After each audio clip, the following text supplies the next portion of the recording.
कि जब कांग्रेस, राहुल गांधी जी, प्रियंका जी और पूरी कांग्रेस और पूरे अन्य जगहों पर घटक दल देश बचाने की मुहिम में था, 130 करोड़ लोगों के विश्वास के साथ खड़ा था, नफरत, डर और मूल्यों को समाप्त करने वाली ताकतों के खिलाफ लड़ाई लड़ी जा रही थी, तो उस वक्त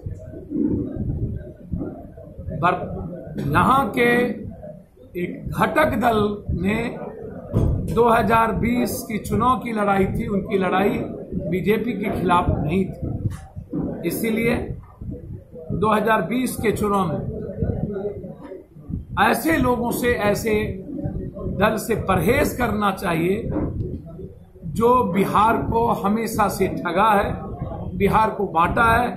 बिहार के सपने को खत्म किया है, बिहार के युवाओं और महिलाओं के सम्मान को खत्म किया है और बिहार की सारी उम्मीद को अपने सत्ता, कुर्सी और अपने फैमिली के लिए समाप्त किया। हम उनसे अपील करेंगे कि बिहार में चाहे इन घटकों के द्वारा निकाले हुए कोई हो, चाहे वो फातमे जी हो, अरुण जी हो, रेणु कुशवाहा जी हो, एक मजबूत और बड़े प्लेटफॉर्म के साथ, वाम सेप हो, सीपीआई सीपीएम हो, माले हो, नए बिहार के लिए हम 2020 में एक कैसे एक संदेश देश के साथ साथ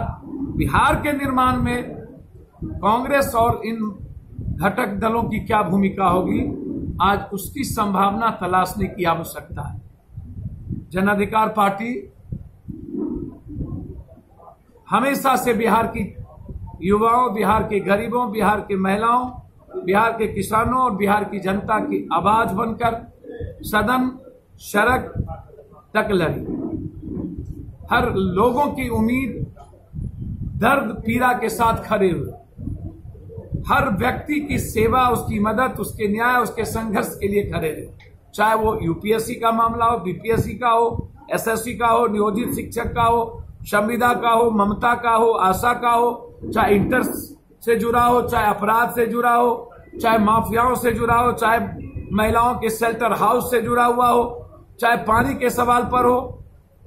विपक्ष की भूमिका की जिम्मेदारी जन अधिकार पार्टी की थी, सदन से सड़क तक उस दायित्व को निभाया है और आज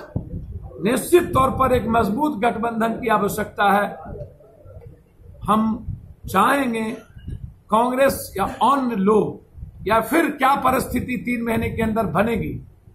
जो राजनीति में कई परिस्थितियां बनती है, उसके साथ बगैर उस आरजेडी के जिसने बिहार और देश के साथ विश्वासघात किया है, मुसलमान और दलितों के साथ दगा किया है,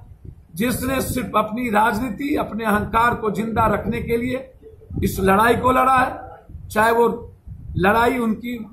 सिर्फ पप्पू यादव और रंजीत रंजन से थी, लड़ाई उनकी कन्हैया से थी, दरभंगा में कीर्ति आजाद को समाप्त करो, मधुबनी में फातमी और शकील जी को समाप्त करो, मंगनी लाल मंडल को निकाल दो, मुजफ्फरपुर में विजेंद्र चौधरी को समाप्त करो, शिवहर में कहीं किसी और को समाप्त करो। मतलब गठबंधन की राजनीति थी ही नहीं, कंप्लीट रूप से एको हम द्वितीयो नास्ति। मिथिला और कोसी सीमांचल में मोदी जी के लहर में 3-3 जगह लोकसभा में के बाद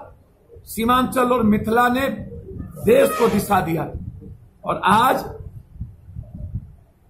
एक व्यक्ति ने मिथिला और सीमांचल और कोसी के जनता के सपने और उम्मीद को चूर किया है। इसको कभी माफ नहीं किया जाएगा।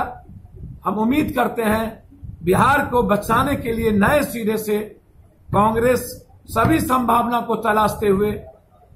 आगे बढ़ेगी और इसके लिए हम कांग्रेस नेतृत्व से भी मिलेंगे, अन्य दलों से भी मिलेंगे और लगातार जो घटनाक्रम हो रहा है उन परिस्थितियों का भी मूल्यांकन करेंगे। मेरे चुनाव का हार साफ था, हमने भगवान के तरह सेवा की, शायद इससे बड़ा कोई भक्त नहीं हो सकता। हमने कोल्हू के तरह मेहनत किया, सबसे बड़ा लोकसभा के भीतर डिबेटर, सबसे बड़ा क्वेश्चन है सारे मुद्दों पर।